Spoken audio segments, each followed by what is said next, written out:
किसी गांव में एक व्यक्ति रहता था जिसका नाम मनोज था। मनोज की जिंदगी बेहद कठिनाइयों से भरी हुई थी। उसकी गरीबी और कोढ़ की बीमारी ने उसे समाज में अकेला कर दिया था। गांव के लोग उससे दूर रहते थे और जहां भी वह जाता उसे दुत्कार कर भगा दिया जाता। जीवन से निराश होकर एक दिन मनोज ने गांव छोड़ने का फैसला कर लिया। गांव से बाहर जाते समय उसे जंगल के रास्ते से होकर गुजरना पड़ा। शाम होने पर उसने जंगल में एक गुफा का आसरा लिया। गुफा के अंदर उसे एक पुराना धूल धूसरित चिराग दिखाई दिया। उसकी आंखों में चमक आ गई। उसने सोचा, यह चिराग अवश्य ही जादुई होगा।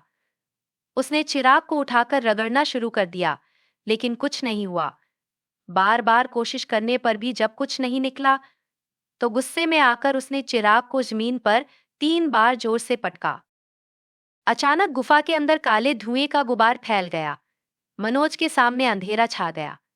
जब धुआं धीरे धीरे छटा तो उसने देखा कि उसके सामने एक भयानक दिखने वाला जिन्न खड़ा था। मनोज पहले तो बहुत डर गया, लेकिन कुछ समय बाद जिन्न ने हंसते हुए कहा, डरने की जरूरत नहीं है मेरे आका, बताइए आपकी क्या सेवा करूं। मनोज ने हैरानी से पूछा।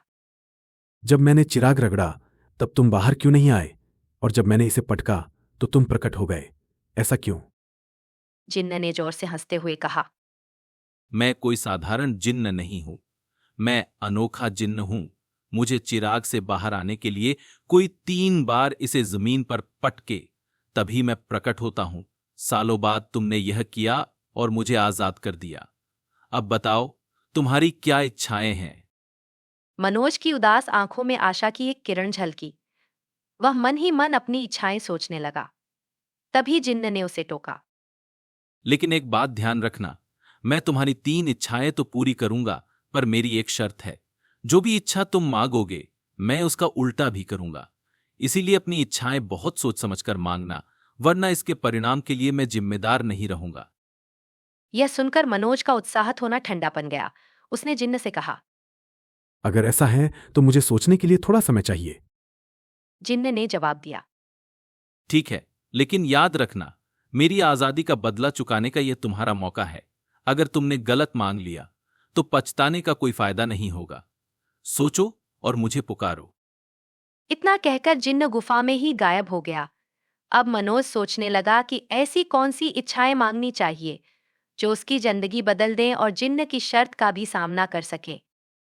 मनोज ने अपनी 3 इच्छाओं पर गंभीरता से विचार करना शुरू किया। जिन्न की शर्त आसान नहीं थी। उसकी हर इच्छा का उल्टा असर हो सकता था।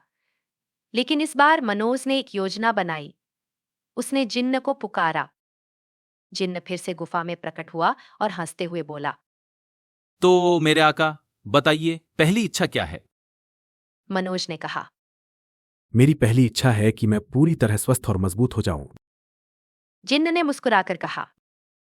तुम्हारी इच्छा पूरी करता हूं, लेकिन मेरी शर्त के अनुसार मैं तुम्हें शारीरिक ताकत तो दूंगा, लेकिन तुम्हारी बुद्धि को कमजोर कर दूंगा। मनोज को जिन्न की चाल समझ में आई। जैसे ही जिन्न ने जादू किया, मनोज को महसूस हुआ कि उसकी बीमारी गायब हो गई है और उसका शरीर मजबूत हो गया है, लेकिन उसका दिमाग थोड़ा सुस्त लगने लगा। जिन्न ने पूछा। दूसरी इच्छा क्या है। मनोज ने तुरंत कहा। मैं चाहता हूं कि मेरे पास असीम दौलत हो। जिन्न ने ठहाका लगाया और कहा।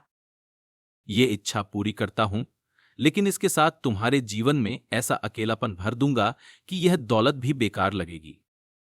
जिन्न के जादू से मनोज के सामने ढेरों सोना चांदी प्रकट हो गया, लेकिन उसके मन में अचानक अजीब सी उदासी छा गई। उसे लगा जैसे उसके पास कोई अपना नहीं है। अब मनोज को समझ आ गया था कि जिन्न की चालें सिर्फ इच्छाएं पूरी करने का बहाना थीं। वह मनोज की इच्छाओं का सार छीन लेना चाहता था, लेकिन इस बार मनोज ने अपना आखिरी दाम खोलने का मन बना लिया। जिन्न, मनोज ने कहा। मेरी तीसरी और आखिरी इच्छा है कि मैं तुम्हें हमेशा के लिए आजाद कर ले। यह सुनकर जिन्न चौंक गए। उसने पूछा। तुम्हें अपनी एक इच्छा बचाने का मौका है, सोच लो, क्या तुम वाकई मुझे आजाद करना चाहते हो। मनोज ने दृढ़ता से कहा। हां, मैं तुम्हें आजाद करना चाहता हूं। जिन्न के चेहरे पर एक अनोखी चमक आई। उसने कहा, तुमने एक ऐसा काम किया है जो सदियों से किसी ने नहीं किया। मैं तुम्हारी बुद्धि और दया से प्रभावित हूं। अपनी शर्त के बावजूद मैं तुम्हारी सारी इच्छाएं बिना किसी उल्टे असर के पूरी करता हूं। जिन्न ने जादू किया और मनोज फिर से पूरी तरह स्वस्थ हो गया। उसकी दौलत भी बरकरार रही और उसके जीवन में खुशियां लौट आईं। Please like, share, and subscribe for more videos.